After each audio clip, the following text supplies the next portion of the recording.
We're going to talk about service recovery. My new book, Loyal for Life, is all built on service recovery and empowerment. And in this process of taking care of customers, I want you to visualize yourself in your boss's job or in his or her boss's job. Because, see, if we're going to use some of these skills, we're going to end up getting promoted. We're going to end up making more money. To do more and learn more than your customers and boss expect is really what we're talking about in here. At Federal Express, they said if you don't take care of your customers, somebody else will. So in order to create this foundation for service recovery, I need all of you to visualize. I need you to expect to succeed. I need to use some positive affirmations. We need to keep in mind that self-confidence is power. The best service pros in an organization are just outstanding employees. So let's talk a little bit about what I call service recovery. It's making things right when things go wrong. Great service recovery has to take place at the front line or it's not going to happen at all. And in my book, Loyal for Life, I'm talking about how do you take a customer from hell to heaven in 60 seconds? How do you move heaven and earth to make that happen? How do you take a customer who's swearing at you, says he's never going to do business with you again? How do you flip that? That within 60 seconds, the guy says, you're the best company I've ever dealt with before.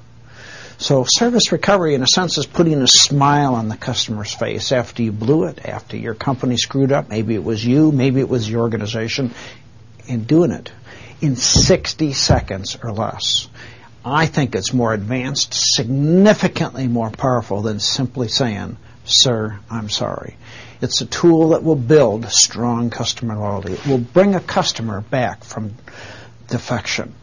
At the Ritz-Carlton, everybody is empowered to spend up to $2,000 per person when there's a problem. Every employee is empowered to move heaven and earth. You see, if we're going to do this, we've got to master this skill with every single person in your organization. Because once you know you love your job, you never stop and never give up. If you have a concrete wall in front of you, you must go through it. See, life is difficult no matter what, but hard work and perseverance make it a lot easier.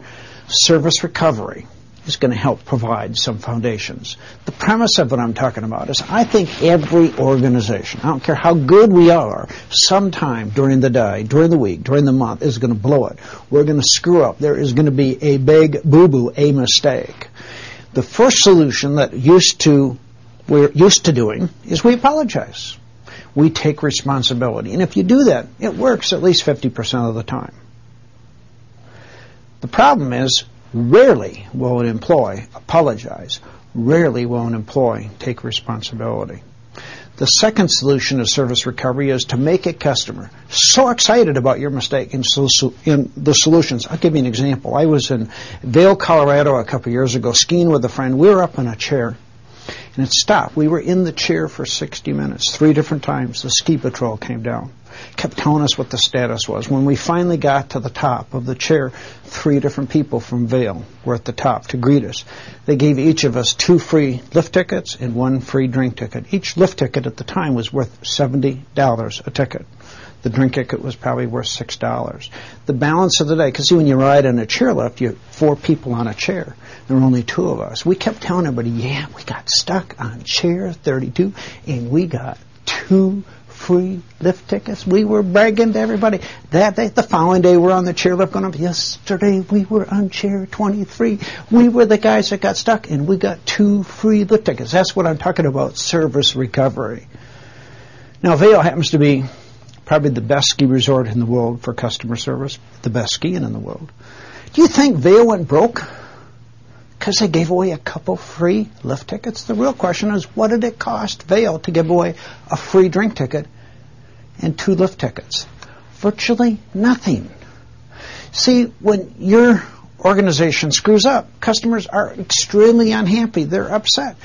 Oftentimes they're going to tell you, I'm never going to use you again. Do you understand? They become rude, they're negative, they're condescending, they're belligerent. The impact is it reduces morale, it increases employee turnover, it increases customer defection, and it generates incredible negative word advertising. So the tips for providing quality service recovery is you've got to act quickly. on the spot. At Vail, they didn't say, I tell you what, management will get back to you in a couple of days and we'll decide what to do because you were up there on that chairlift for an hour. They took responsibility, they were empowered, and then they compensated us. So acting quickly, that means that the employee at the point of contact best implements service recovery.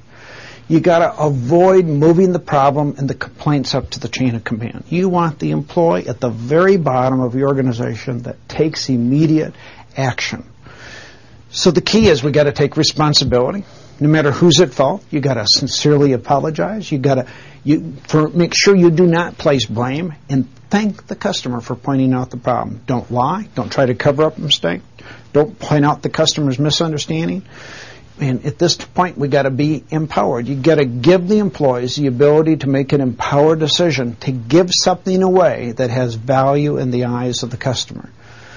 I happen to think that everybody has a product, a service, that doesn't cost a leg and an arm, that when you screw up, when you really blow it, what can you give a customer?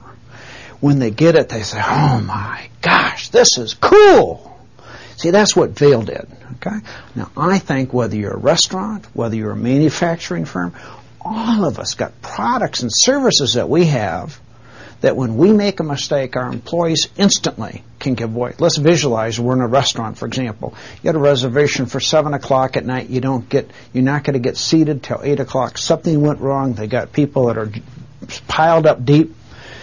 And the hostess comes up to you and says, sir, we have a problem. We're not going to be able to honor our 7 o'clock reservation. There's no way we're going to get you until almost 8 o'clock.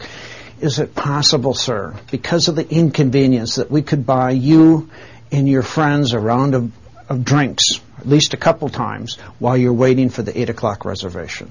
What would you say? You'd say, hey, well, listen, not a problem, no big deal. What do you think it would cost the restaurant? Let's say you had a party of 4 to buy everybody 2 rounds of drinks. Not very much money, but more importantly, you got a customer that comes back. Now let's say that it costs that restaurant for all those drinks. Now it wouldn't even cost them $50. It's out of pocket. It might cost them $20, $15. Now let's say that it really did cost $50, and they go to their local TV station, maybe their local newspaper, and they say, look, we want to run a media campaign to increase our customer base. I got $50. What do you think you're going to get for the $50? See, if you used service recovery, you got a customer that swears that you are the best company they have ever done business with in their entire life. You got a customer that is loyal for life. Word-of-mouth advertising cannot buy this. This is what they call wowing the customer. This is incredible service. This is how you have an over-happy customer. And what I'd like you to be thinking about is, what are some products that you got? Everybody should have at least 6, 7, maybe 10 products or services that you can give away. Identify what's the perceived value and then what's your real cost. And at this time, don't be cheap. Don't think of Vail, well, how do I give away 2 free tickets? I tell you what, I'll give the guy a free drink ticket that's worth $6. Had that happened, I would not be talking about Vail on this video. So I challenge you to master the ideas about service recovery and loyal for life. And in this process, we have to believe in ourselves. You got to compare yourself with yourself instead of with others.